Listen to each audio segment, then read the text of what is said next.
Hello everyone, कैसे हैं आप सभी। आई होप आप सभी अच्छे होंगे और आपकी स्टडी भी बहुत अच्छी चल रही है गाइस। देखिए, जैसे कि आप सभी को पता है कि डेली वोकैब सीरीज चल रही है। आज की वोकैब सीरीज में हम डे 14 करने वाले हैं और एक नेक्स्ट रूट वर्ड लेकर हम सभी लोग आज उस रूट वर्ड के कंप्लीट एग्जाम्पल के साथ जानेंगे जिस तरीके से हम करते आए हैं। ठीक है गाइस, मुझे उम्मीद है कि आप लोग वोकैब सीरीज को कंटिन्यू कर रहे होंगे और आपको फ़ायदा हो रहा होगा। जैसा भी आपको वीडियो लगता है उसको कमेंट सेक्शन में ज़रूर बताइए और वीडियो को लाइक और अपने फ्रेंड को ज़रूर शेयर कीजिए गाइस। ठीक है, जिन्होंने अब तक चैनल को सब्सक्राइब नहीं किया वो भी चैनल को ज़रूर सब्सक्राइब कर लें। ये सीरीज इसी तरीके से कंटिन्यू चलती रहेगी ताकि आपके पास वीडियो सबसे पहले पहुँचे। ठीक है गाइस, आइए स्टार्ट करते हैं। देखिए, जैसा कि आज की वीडियो में हम जानेंगे ब्री, और ब्रीफ का मतलब होता है शॉर्ट। शॉर्ट यानी छोटा करना किसी चीज़ को, छोटा होना किसी चीज़ का। जैसे ये एब्रीविएट कई बार एग्जाम में भी आ चुका है। जैसे एब्रीविएट है, एब्रीविएट का मतलब क्या होता है? To shorten a word by leaving out some of its letter और साउंड। कोई भी साउंड या वर्ड को किसी को शॉर्ट करना, छोटा करना, उसको बोलते हैं एब्रीविएट। ठीक है गाइस, ये कई बार एग्जाम में आ चुका है। फिर आता है ब्रीविलिंगुअल का मतलब क्या हो जाएगा? शॉर्ट साउंड, यानी साउंड को छोटा करना। ठीक है। ब्रेवी पैड का मतलब क्या हो जाएगा? Having short feet. फीट आपने देखा होगा, फीट का मतलब क्या होता है? पैर, यानी जिसके पैर क्या होते हैं? छोटे होते हैं। पहले से आपने देखा होगा, यूजुअल जितने आदमी के पैर होने चाहिए उससे छोटे पैरों वाला, तो उसको बोलते हैं हैविंग शॉर्ट फीट, जिसके छोटे पैर होना। और फिर आता है ब्रीविलोक्वेंट का मतलब लोक्वा आया था। लोक्वा का मतलब क्या होता है? स्पीक। आपने पढ़ा था लोक्वा, मैंने पढ़ाया था रूट वर्ड, उसका मीनिंग क्या था? स्पीक, है ना ध्यान। तो laconic given to concise brief speaking, यानी कोई भी बात बोलकर बताना, उसको एक कंसाइज वे में बताना, शॉर्ट वे में उसको करके बताना, तो उसको बोलते हैं ब्रेवी लोक्वेंट। ठीक है गाइस। अब आता है ब्रेवी लीनियल। ब्रेवी लीनियल का मीनिंग क्या हो जाएगा? Having a body that is a shorter and border than usual, यानी छोटा होना, बॉडी का साइज बहुत छोटा होना। जैसे देखा ना, बोनी टाइप के होते हैं, छोटे टाइप के, तो यानी जितनी यूजुअल हाइट होनी चाहिए थी उससे भी छोटा होना, बॉर्डर से भी छोटा होना, तो उसको बोलते हैं ब्रेविलिनियल। ठीक है।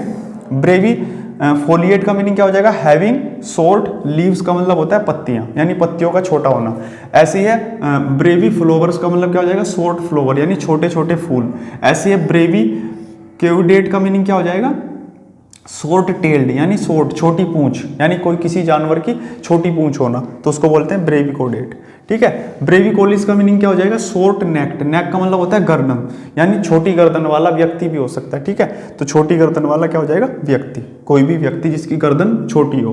ब्रेवेट का मीनिंग क्या हो जाएगा? To be promoted in rank और ए पोजिशन विदाउट ए पे इंक्रीज, यानी किसी को प्रमोट कर देना रैंक पे, लेकिन उसकी बिना जो पे स्केल है उसको बिना इंक्रीज किए, यानी उसकी सैलरी को बिना इंक्रीज किए, उसको बोलते हैं ब्रेवेट। ये एग्जाम में आ सकता है। ठीक है, ब्रेवेट ध्यान रखना।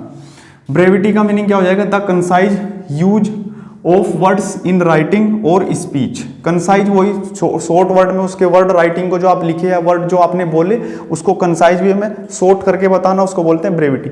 देखिए, आप ब्री, जहां भी ब्री आ जाएगा ना और ब्रेव आ जाएगा, जैसे इसमें है ब्री, ये ब्रेव का मतलब क्या हो जाएगा? शॉर्ट, यानी हर चीज को शॉर्ट करने की बात करी जाएगी, चाहे वो बोलना हो, चाहे लिखना हो, चाहे किसी की पूंछ हो, चाहे किसी की गर्दन हो, चाहे किसी की आंख हो, चाहे नाक हो, चाहे कान हो, सब छोटे होने की बात हो रही है। ठीक है, बस ये ध्यान रखना। ब्रेविटी का मतलब क्या हो जाएगा? स्पीच। ऐसे आता है ब्रेवी पेनिएट का मतलब क्या हो जाएगा? ए शॉर्ट विंग्ड बर्ड। विंग का मतलब होता है पंख, और किसके? बर्ड के छोटे पंख होना, तो उसको बोलते हैं ब्रेवी पेनिएट। और ब्रेवियरी का मीनिंग क्या हो जाएगा? ए समरी एंड इपोटियम। कोई भी मान लिया एग्जाम्पल आपने बताया, कोई भी चीज बताई, उसको एग्जाम्पल देके बताया, तो एक समरी के वे में, यानी एक शॉर्ट वे में आपने उसको बताया, तो उसको बोलते हैं ब्रेवियरी। ठीक है। ब्रेवियर शॉर्ट रेट का मतलब क्या हो जाएगा? Bird with a short beak, यानी चोंच, जो पक्षी होता है उसकी छोटी चोंच होना, तो उसको बोलते हैं ब्रेविरोज ट्रेट। ठीक है गाइस, ये हैं इसके 14 वर्ड हैं इसके ब्री और ब्रीफ के, जिसमें मैंने कंप्लीट इस तरीके से आपको बताया। आई होप, मुझे उम्मीद है ये चीज़ें समझ आ गई होगी। बहुत ही आसान वर्ड है, एक दो बार रिवाइज करेंगे आपके दिमाग में बैठ जाएंगे। ध्यान रखो, अगर एब्रीविएट यहाँ से एग्जामिनर पूछ सकता है तो आपसे बहुत, इनमें से कोई भी आपसे वर्ड पूछे जा सकते हैं, बस ये ध्यान रखना। ठीक है। बाकी जहाँ पे ब्री और ये BRI और BREV लगेगा, ये देखो BREV लगा हुआ है सब में, BREV, यानी इसका मतलब क्या हो जाएगा? शॉर्ट हो जाएगा, ब्रीफ हो जाएगा। ब्रीफ यानी शॉर्ट करना किसी चीज को। ठीक है गाइस, इसमें एक लास्ट वर्ड और रहता है एवरेज। ये कई बार एग्जाम में आ चुका है, इसका मीनिंग भी शॉर्टेन होता है। ठीक है, एवरी आया हुआ है तो एवरेज, इसको ऐसे याद कर सकते हैं कि एक ब्रिज को किस लिए छोटा किया जाता है कि डिस्टेंस को कम किया जा सके, यानी डिस्टेंस को छोटा किया जा सके, इसलिए ब्रिज बनाया जाता है, तो उसको बोलते हैं एवरेज। एवरेज का मतलब भी टू शॉर्टेन होगा। ठीक है गाइस, तो नॉर्मल से छोटे वर्ड थे आपकी, आई होप उम्मीद है समझ में आ गए होंगे। ठीक है गाइस, मिलते हैं नेक्स्ट वीडियो में नेक्स्ट रूट वर्ड के साथ। जय हिंद।